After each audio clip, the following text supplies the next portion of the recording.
UGC guideline करके उसी के आधार पर चलता है। जो यूजीसी का गाइडलाइन है उसी के आधार पर, जैसे कोई भी स्कूलों में आप लोग कहते हैं।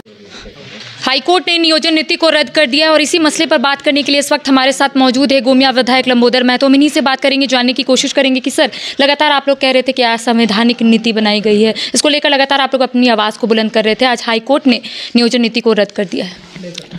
देखिए, किसी भी सरकार, शासन, प्रशासन वो संवैधानिक तरीके से चलता है, नियम कानून से चलता है। और कोई भी नीति निर्धारण जब इसे हट के होगा, नियम से विरुद्ध होगा, तो निश्चित रूप से सरकार को मुंह के खाने पड़ेगी। और आज जो हाईकोर्ट ने किया यही है। आप ये नया विषय नहीं, हम लोगों ने सदन के अंदर भी सरकार को चेताया था, ध्यानाकृष्ट कराया था कि आप गैर संवैधानिक काम कर रहे हैं। एक देश एक राज्य में दो नियम नहीं चल सकते हैं। तो निश्चित रूप से जो सर्व न्यायालय का जो निर्णय आया है, निश्चित रूप से झारखंड राज्य और जो संवैधानिक तौर तरीका है उसके आलोक में हुई है। तो शिक्षक नियुक्ति को लेकर भी सुप्रीम कोर्ट से कल जिस तरीके से निर्णय आया है कि 3 महीने के अंदर राज्य सरकार को तमाम जो नियुक्ति है उसको पूरा करने का आदेश भी दिया गया है।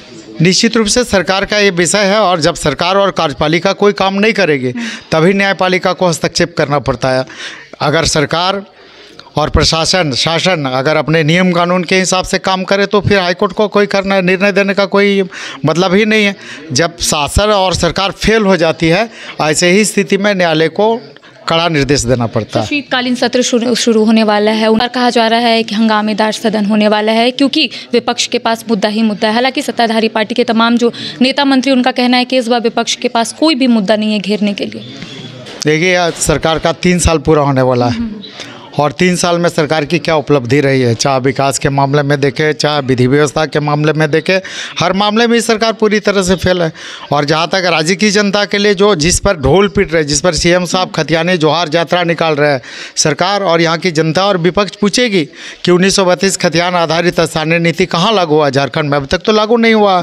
आप जिसको लेके जोहार यात्रा निकाल रहे हैं, ओबीसी आरक्षण कहाँ अभी तक लागू हुआ है? आप SC ST को प्रमोशन में, उसका प्रमोशन में जो आप देने के लिए रिजर्वेशन का जो आपका विधेयक है वो क्या है? इसका हश्र कहाँ है? विपक्ष पूरी तरह से सदन के अंदर पूछेगी सरकार को घेरेगी। सर, अभी विकास यात्रा निकालने का भी यहाँ पर फैसला लिया जा रहा है। किस बात को लेके विकास यात्रा? इस सरकार को 2 साल ऐसे बीत गए SOR के नाम पर, SOR बनाने में लग गया, फिर SOR जो बना वो अभी त्रुटि बन, तो इस तरह से SOR के खेल में तो 2 साल इनका बीत गया।